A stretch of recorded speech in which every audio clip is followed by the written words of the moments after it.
קלה בני שבת מקבלה בני שבת מקבלה. Olá!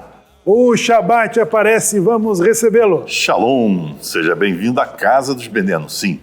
Vamos aos principais destaques da Parashá que será estudada neste Shabat. A Parashá Bo, Deus fala para Moshe e Aharon irem até o faraó, para que este liberte o povo judeu, o povo hebreu da escravidão. E se assim não o fizer, Deus castigará o Egito, enviando a 8ª praga, gafanhotos, que cobrirá toda a terra e acabará com todo o alimento e as plantações que sobraram do pós-granizo. Ao saber que Moshe pretendia levar todo o povo judeu, homens, mulheres, crianças e todo o seu gado, o faraó não permitiu que todos partissem, mas apenas os homens. O faraó volta as costas a Moshe e a Aharon.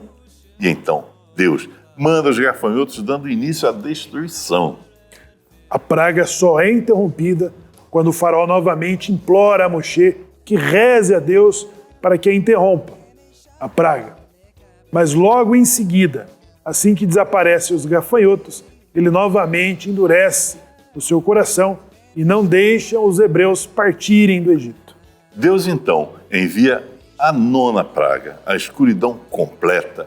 As trevas só afetavam os egípcios, que permaneciam no mesmo lugar, sentados ou em pé, sem poder se mover por 3 dias. E somente para os judeus havia luz.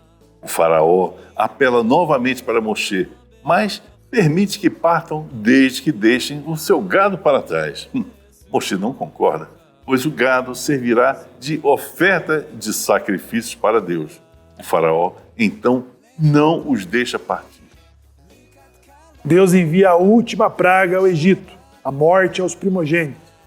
Deus instruiu a Moshe, a Aharon, sobre o mês de Nissan, de que será para o povo hebreu o primeiro dos meses do ano, e todos os detalhes envolvendo o cordeiro pascual que seriam preparados para a refeição que precede o êxodo, a saída do Egito. O sangue do cordeiro foi colocado como sinal nas casas dos judeus para que Deus saltasse sobre suas casas, ferindo somente os egípcios. Deus estabelece a comemoração do Pêssar e a proibição de ingerirmos alimentos fermentados. Também nos instrui, através de Moshe e Aharon, sobre a obrigação de todos os anos dessa data, do mês de Nissan, de relatarmos o êxodo, a saída do Egito, no Seder de Pêssar, onde falamos os milagres que ele nos libertou da escravidão. Aos nossos filhos é uma mitzvah de que eles perguntem. E a Parashá vai terminar estabelecendo a mitzvah do Bidyon Raben, que é o resgate do primogênito, e também aprenderemos sobre a colocação do tefilim. Exato. É muito interessante você ver a noção que o faraó, o medo que ele tinha de perder aquela mão de obra importantíssima para a economia do Egito, os escravos. Imagina você conseguir produzir sem ter que pagar a mão de obra, sem ter que pagar um salário, sem ter que pagar nada além do próprio alimento. Então era uma mão de obra muito barata que produzia os seus produtos de uma forma muito barata. O tijolo, como é o exemplo que é mais dado, mas também muitas outras coisas, como a pesca, como a agricultura, como, enfim, todo aquele trabalho que era produtivo ao Egito era feito através dos escravos. Os escravos traziam uma mão de obra muito barata, paga apenas pelo alimento e, enfim, era isso que o faraó não queria perder, mas de forma nenhuma. Bom, Zayt, na verdade existe uma mistura de sentimentos, né? Quando a Torá diz assim que o faraó endureceu o coração, além da mão de obra, né, de que é gratuita, agora existe uma resistência política, né, que é o orgulho e a arrogância de que, na verdade, não é só a questão da libertação dos hebreus, mas como já na 8ª praga, os egípcios estavam sofrendo, o seu próprio povo estava sofrendo com aquilo. Violentamente. E a corte do faraó falava, olha, é melhor libertar, porque agora você está se encontrando, lutando contra o próprio Deus. Né? Deus está lutando em favor dos hebreus. Então é aquela dureza de arrogância que vai contra o próprio povo. Né? O próprio povo estava sendo aniquilado, sendo dizimado, o país estava um caos, né? E ele, não vou liberar, não vou libertar. Nós temos ali na Ucrânia, teve uma medida ditatorial que dizimou milhões de pessoas. Na né, época Zé? de Stalin, exatamente 32 e 34. Como chama? Holodomor. Holodomor, Entre né? 1932 e Que 1934. confiscava toda a produção, que confiscou toda a produção de alimentação, toda a produção de alimentação e o povo foi submetido a morrerem de fome. Exato, é o né? Holodomor. Outros ditadores, né, que também na China e outros regimes totalitários, eles massacravam o seu próprio povo. Então é esse tipo de resistência, esse tipo de resistência política de que se encontra na disposição do faraó e de que rapidamente ele muda de opinião, né, não liberando o povo para sair. Agora, Zait, nós teremos aqui uma instrução, passando-se da nona praga, que os gafanhotos, a escuridão, né? A escuridão que assola também por 3 dias e que eles não puderam sair do próprio lugar. Agora nós temos a orientação do cordeiro, ou de Pessa, de que cada família dos hebreus deveriam preparar no 10º dia de Nissan até o 14º dia para preparar esse cordeiro, e com o sangue daquele animal eles passariam nos umbrais da porta. Então, nós temos nesta ordem vários sentidos. Primeiro, de que os hebreus agora precisam provar para eles mesmos de que eles estão combatendo o politeísmo, né, que já, de certa forma, estava assimilando os hebreus. Né? O que você diz sobre isso, Zay? Bom, o que acontece aqui é o seguinte. O cordeiro, o carneiro, era um deus, era a representação de um deus. Para quem? Para os egípcios. Os egípcios tinham esses animais como uma divindade, encarnação de uma divindade deles. E esse animal, ele não poderia ser preso, ele não poderia ser morto, oferecido em sacrifício, porque era sagrado. O que ocorre é o seguinte: o Eterno, através de Moshe foi portador da informação, o Eterno determinou, olha, vocês vão pegar um cordeiro de 1 ano, vão prender e deixar esse cordeiro entre 10 de Nissan e 14 de Nissan, vocês vão deixar ele preso em observação. Vocês vão ficar observando, ou seja, vocês vão pegar aquela idolatria e vão prender aquela idolatria, vão ficar olhando aquela idolatria. No final Não é que o animal é idolatria, ele era um objeto, né, para os egípcios de uma encarnação de uma divindade. Né? E os hebreus, já assimilando isso, eles precisavam também ter esse confronto da alma, né, de que aquilo que era um objeto de idolatria aos egípcios teria um outro valor para eles. Né? Primeiro, de comprovar de que eles estavam submetendo aquela divindade ao sacrifício, o que não era permitido. Nós tivemos uma das negociações de Moisés com o faraó, em que o faraó propôs, façam aqui o sacrifício de vocês, e Moisés disse, não, certamente seríamos apedrejados, né, pelos egípcios, porque em função desses sacrifícios, que os sacrifícios dos hebreus seriam o objeto de divindade dos egípcios. Né? Então, logo, para um hebreu, era um desafio matar primeiro aprisionar. Matar um animal, né, que é um deus para outra cultura. Né? E teria que matar nele mesmo e também para os egípcios. Exatamente. Então, esse animal ele seria preso entre 10 e 14, E no final de 14, ele seria sacrificado e o seu sangue seria usado, alecrim, se eu não me engano, enfim, um tempero, não sei se era alecrim, mas então, fazia um pincel com esse tempero, passaria no sangue e pintaria os umbrais e a verga das portas nas casas dos hebreus. Então, essa marca, através do sangue que representa a vida daquele animal, esse sangue ele seria colocado ali como sinal.